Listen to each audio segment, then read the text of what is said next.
Yusuf, silakan diminta. Baik teman-teman, sebelum kita mulai belajar pada hari ini, mari kita berdoa untuk berdoa dan keyakinan masing-masing. Berdoa mulai.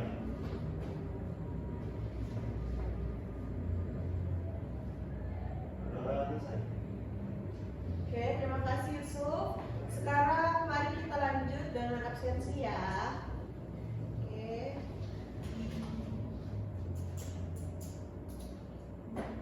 Nita, hadir Bu. Oke. Eva, Hadir Bu. Rintan, Hadir Bu. Yusuf. Hadir Bu. Oke, hadir semua ya anak-anak. Sekarang sebelum kita memulai pembelajaran hari ini, Ibu ingin bertanya, apakah kalian ingat pembelajaran minggu kemarin itu apa? Saya Ibu. Oke, silakan Eva. Minggu lalu kita membahas tentang menyimpulkan fakta, data, dan kata-kata ilmiah dalam teks pidato Ibu. Oke, terima kasih Eva. Anak-anak, jadi hari ini kita akan belajar tentang struktur dan kebahasaan dari komik potong. Sebelumnya, Ibu ingin bertanya, apakah ada dari kalian yang tahu apa itu komik potong? Saya. Oke, silakan Eva. Komik itu gambar-gambar yang berisi dialog Ibu. Kadang lucu, kadang seru. Gitu. Oke, betul Eva. Jadi komik itu memang sering mengandung gambar dan juga teks. Oke, Ibu akan menjelaskan terlebih dahulu apa itu komik potong. Nah, komik potong itu anak-anak adalah jenis komik yang terdiri dari beberapa panel atau kapak yang saling terhubung dan menyampaikan cerita atau pesan secara singkat. Nah, biasanya komik potong ini berupa gambar dan teks, sama seperti yang Eva sebutkan. Oke, lanjut. Nah, sekarang Ibu ingin bertanya, adakah dari kalian yang tahu perbedaan dari komik potong dan komik lainnya seperti manga, webtoon, dan lain-lain? Saya Bu. Oke, silakan Yusuf.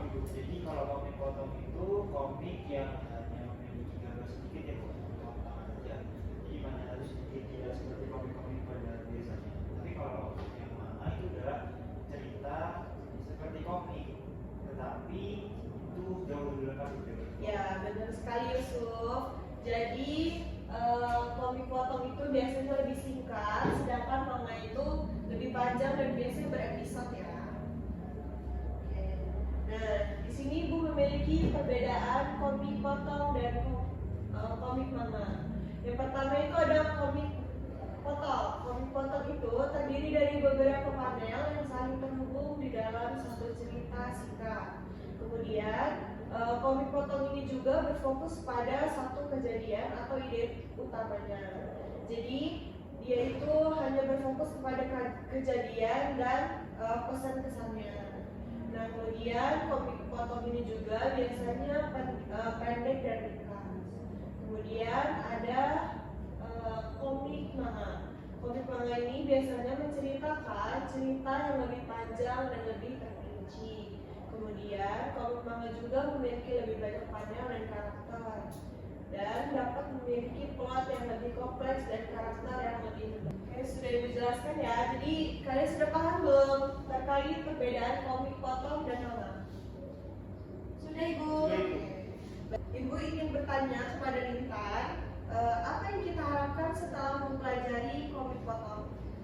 Menurut saya Ibu, kita bisa nanti belajar membuat komik potong Bu, yang singkat dan juga menarik untuk dibaca. Terima kasih Rintan. Jadi tujuan kita hari ini itu adalah supaya kalian bisa memahami apa itu komik potong, kemudian manfaat dan juga bagaimana cara membuatnya. Oke. Sekarang Ibu ingin bertanya kepada Dita. Pertanyaannya yaitu mengapa visual dan teks itu penting di dalam komik potong? Baik Bu, izin menjawab mengapa visual itu tadi penting ya dalam komik. Karena komik itu kan kombinasi gambar dan teks Bu. Jadi kalau gambarnya itu tanpa teks itu nggak jelas Bu, dan teks tanpa gambar juga kita itu bakal bingung. Oke, terima kasih Nita, jawabannya bagus sekali. Jadi dalam membuat komik potong ini, gambar dan teks itu sangat penting karena gambar dan teks itu akan menjadi sebuah penjelasan agar pesan dari komik tersebut tersampaikan kepada pembaca. Oke, sekarang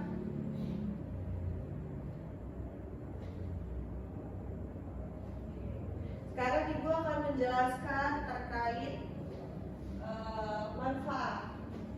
Jadi manfaat komik itu terbagi menjadi 4. Yang pertama ada mengasah kreativitas, kemudian menarik perhatian pembaca, mudah dipahami dan juga meningkatkan kemampuan berpikir kritis. Komik ini tuh membuat cerita di dalam bentuk yang singkat dan menarik, kemudian visualnya yang sederhana dan tetap efektif dalam menyampaikan pesan. Kemudian komik potong ini mudah dipahami sehingga mudah dicerna. Kemudian yang keempat ada meningkatkan kemampuan berpikir kritis.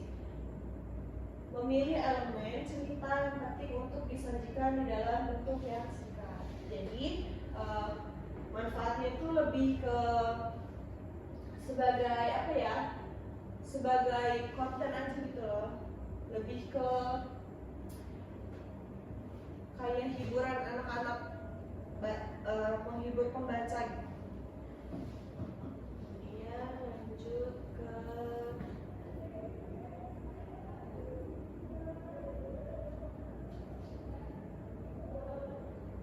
sebelum kita mulai ke materi selanjutnya, Ibu ingin bertanya kepada Yusuf.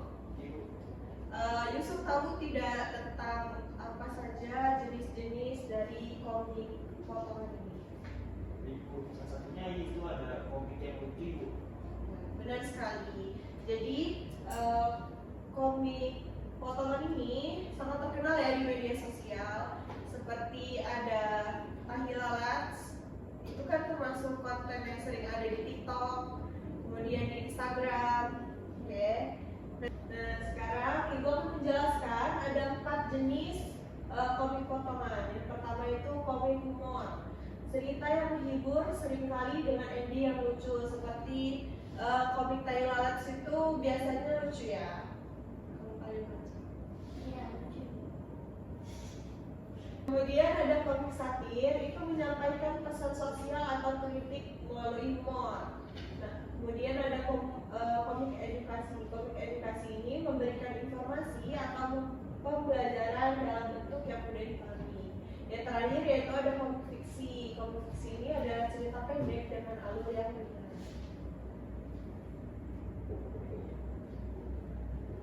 Sekarang Ibu harap kalian memperhatikan contoh komik potongan di depan. Oke, diperhatikan dulu ya anak-anak. Yang pertama itu ada komik Tahilalat, kemudian ada komik Kezel, yang terakhir ada komik Ape. Oke, sudah dilihat? Sudah. Oke, Ibu ingin kalian mencermati contoh tersebut dan kalian cari tahu apa saja sih ciri-ciri yang terdapat di contoh di depan.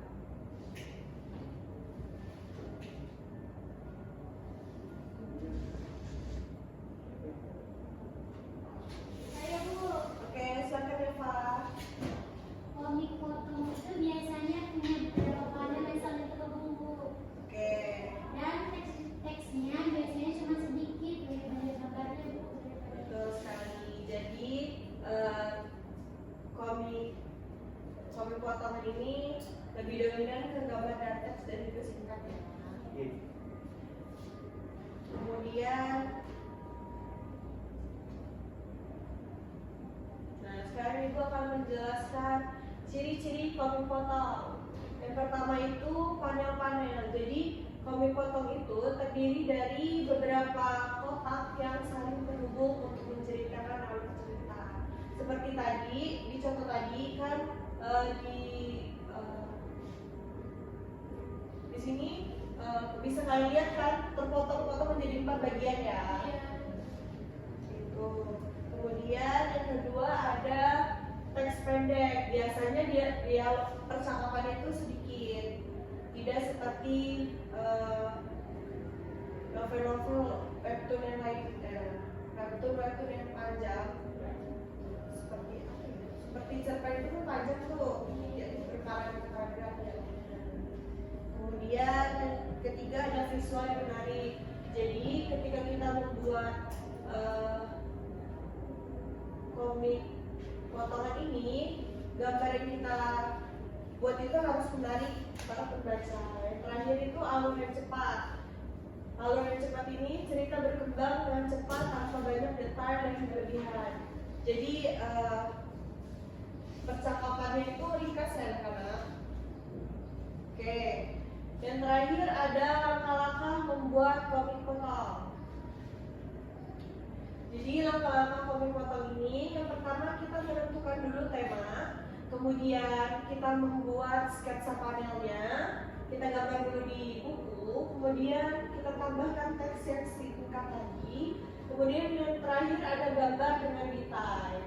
Kita finishing. Oke.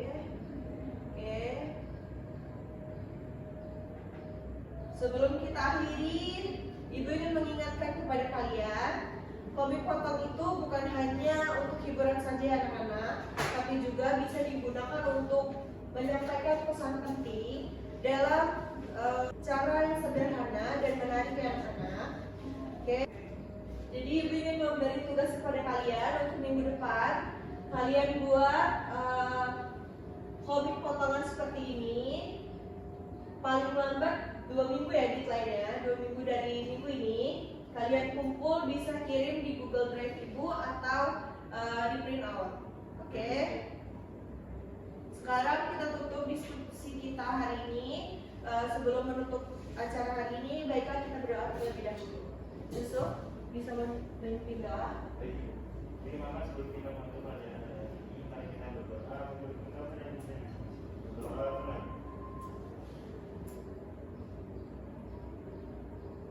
Selesai. Baik, terima kasih Yusuf dan rekan-rekan sekalian.